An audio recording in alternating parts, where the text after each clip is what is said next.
जैसे कि आपको पता है कि पार्ट 4 तक हम लोग क्वेश्चन कवर कर चुके थे बायोलॉजी का। आज हम देख रहे हैं 5वां पार्ट। इसमें फर्स्ट क्वेश्चन है कि दही के जमने में, यानी दही जो जमती है उसमें कौन सी क्रिया सहायक होती है। जब दही जमाया जाता है उसमें कौन सी क्रिया सहायक होता है, किस प्रकार की उसमें क्रियाएँ होती है। अपघटन, प्रकाश संश्लेषण, किण्वन और उत्सर्जन। तो अपघटन का काम है कि किसी भी चीज़ को विघटित कर देना। प्रकाश संश्लेषण सिर्फ पौधों में पाया जाता है। किण्वन होगी, इसका काम होता है दही का जमाना, यानी कि दही का जमना एक किण्वन प्रक्रिया के द्वारा होती है। ये सहायता करती है दही जमने में। नेक्स्ट क्वेश्चन है कि कीटों में प्रमुख श्वसन अंग, कीटों का जो प्रमुख श्वसन अंग है वह कहाँ से होती है। यानी कीट जो सांस लेगी किस जगह से लेगी, तो याद रखना है ट्रेकिया से। जो उच्च बहुकोशिकीय जीव होते हैं उसका सिर्फ होता है फेफड़ों से, जो जल में पाया जाता है वह गिल से लेता है या गिल कोष्ठ से लेता है, और जो जीव छोटे छोटे कीड़े मकोड़े होते हैं वो ट्रैकिया से लेती है। निम्नलिखित में से कौन सा यौगिक कोशिकाओं में रासायनिक ऊर्जा का सार्वजनिक वाहक है। कहता है कि रासायनिक ऊर्जा का सार्वजनिक वाहक किसमें होती है। सीधा समझ लेते हैं कि ऊर्जा का निर्माण का बारे में पूछ रहा है, तो आपको एटीपी, इससे पहले भी क्वेश्चन हम देख चुके थे, एटीपी इसका आंसर हो जाएगी।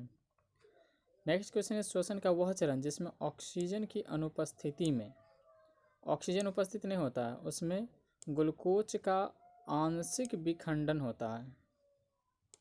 यानी कि ग्लूकोज जो होता है कुछ हद तक ग्लूकोज का उसमें विखंडन करा जाता है। आंशिक विखंडन यानी कुछ हद तक ग्लूकोज का तोड़ा जाता है। वह किस प्रकार की श्वसन में होती है, तो आपको बस हमेशा याद रखना है, ये जो हो जाएगी अवायवीय श्वसन में हो जाएगी। अवायवीय में आंशिक रूप से होती है, अवायवीय में संपूर्ण रूप से होता है। कोशिकीय ईंधन कहा जाता है, कोशिकीय, कोशिका का ईंधन, यानी कोशिका जो चलती है, कोशिका जो जीवित रहता है, या कह सकते हैं उसमें ऊर्जा जो प्राप्त होती है किसके द्वारा होती है,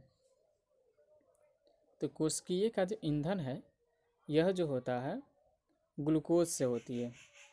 कोशिकीय का ईंधन ग्लूकोज के माध्यम से होता है। नेक्स्ट क्वेश्चन है कि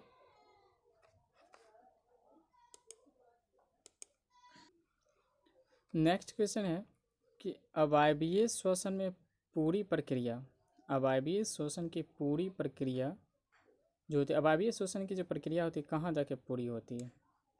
ये श्वसन जिसमें अवायवीय होती है उसकी प्रक्रिया कहाँ संपन्न होता है, तो आपको बस एक बात याद रखनी है, जब अवायवीय श्वसन होती है तो उसकी प्रक्रिया कोशिका द्रव में होता है। ये कोशिका द्रव में जाके संपन्न हो जाती है। नेक्स्ट क्वेश्चन है एटीपी में फॉस्फेट की संख्या होती है। एटीपी में कितनी मात्रा में फॉस्फेट पाया जाता है। एटीपी होती है जो ऊर्जा के निर्माण के लिए सहायक होता है, उसमें 3 फॉस्फेट होती है। नेक्स्ट क्वेश्चन है रक्त में इनमें किसकी उपस्थिति के कारण, यानी कि रक्त में ऐसा क्या चीज़ पाया जाता है जिसके कारण से ये लाल दिखता है। लाल दिखने का क्या कारण है, तो वह हीमोग्लोबिन, जिसके कारण से रक्त लाल दिखता है। मनुष्य में सांस लेने और छोड़ने की क्रिया को क्या कहा जाता है। सांस को लेना और छोड़ना, जो लेते हैं और छोड़ते हैं उस क्रिया को हम क्या कहते हैं। छोड़ने की क्रिया को निःश्वसन कहा जाता है, लेने की क्रिया को निःश्वसन कहा जाता है। श्वसन का मतलब होता है सांस लेना, उत्सर्जन मतलब अपशिष्ट पदार्थ को हमारे शरीर से बाहर की ओर करना।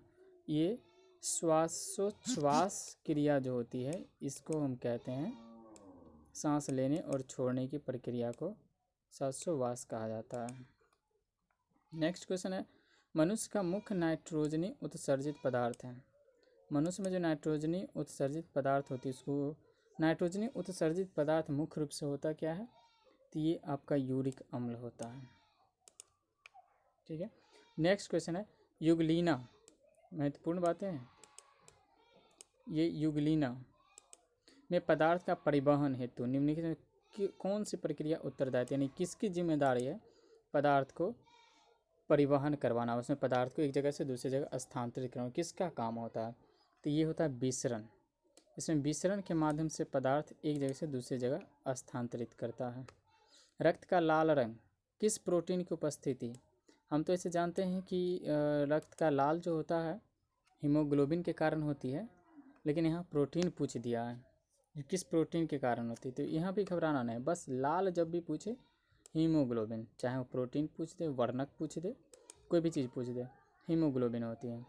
पौधे में जल संवाहक उत्तक है, यानी कि जल को स्थानांतरित कौन करता है? तो जाइलम।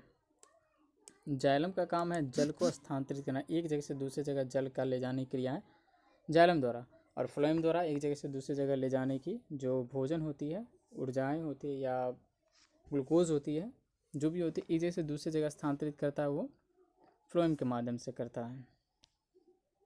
नेक्स्ट है फाइब्रिनोजिन रहित प्लाज्मा क्या कहते हैं? इसमें फाइब्रिनोजिन नहीं पाया जाता है जिस प्लाज्मा में, उसको हम क्या कहते हैं? तो वैसा जिसमें फाइब्रोजिन जो नहीं पाया जाता है वैसे कहते हैं सीरम, जो पीला रंग का दिखता है। रक्त में हल्के पीले रंग के चिपचिपे पदार्थ को क्या कहते हैं? बस वही जो भी थोड़ा देर पहले मैंने जिक्र किया था, जो हल्के चिपचिपे रंग का पाया जाता है उसको हम कहते हैं प्लाज्मा कहते हैं, वो चिपचिपा रंग।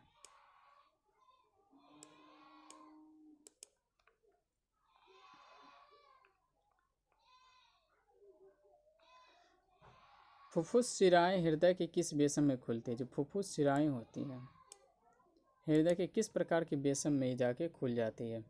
तो ये बायां अलिंद में खुलता है।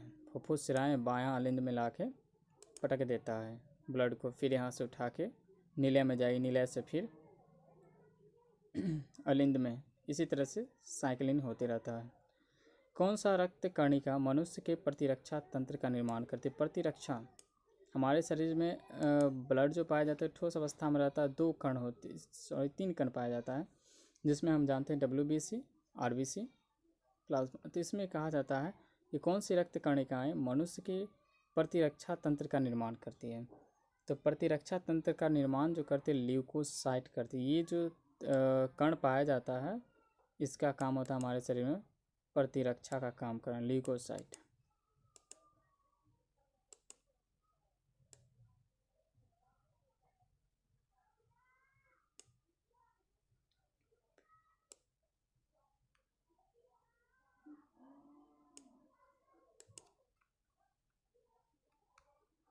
नेक्स्ट में निम्नलिखित में तो कौन सा यंत्र का उपयोग रक्त को नापने के लिए किया जाता है? रक्त को, प्रेशर को, ब्लड को मापने के लिए किस प्रकार का चीज़ को, मतलब कैसा यंत्र क्या है वो जिसको रक्त नापने में यूज किया जाता है, जिसे हम कहते हैं BP नापने की मशीन? तो उस मशीन का नाम है, यंत्र का, स्फेग्नोमीटर। स्फेग्नोमीटर का काम होता है रक्त दाब को, प्रेशर को मापना। शुद्ध रक्त को हृदय से शरीर के विभिन्न भागों में ले जाने वाले रक्त वाहिकाएं कहलाती हैं। मतलब शुद्ध रक्त को किसके माध्यम से एक जगह से दूसरी जगह स्थानांतरित किया जाता है? तो शुद्ध रक्त को धमनी के माध्यम से, धमनी होती है उसके माध्यम से एक जगह से दूसरी जगह स्थानांतरित किया जाता है। उत्तक कोशिकाओं के बीच अवस्थित WBC सहित जो रक्त प्लाज्मा होती है इसको हम क्या कहते हैं? तो उत्तक कोशिकाओं के बीच जो उपस्थित रहता है WBC, उसके उपस्थित जो प्लाज्मा, रक्त प्लाज्मा पाई जाती है वह उत्तक द्रव भी पाया जाता है, लसिका भी पाई जाती है, लिम्फ भी पाया जाता है, कह दो तो टोटल पाया जाता है, इनमें से सभी हो जाएगी। तो मैंने आज पार्ट 5 कंप्लीट कर लिया हूँ बायो का, जब लेसन 1 का चल रही है। अगर वीडियो हेल्पफुल लगती है सब्सक्राइब करें, अपने दोस्तों के साथ शेयर करें। Thank you.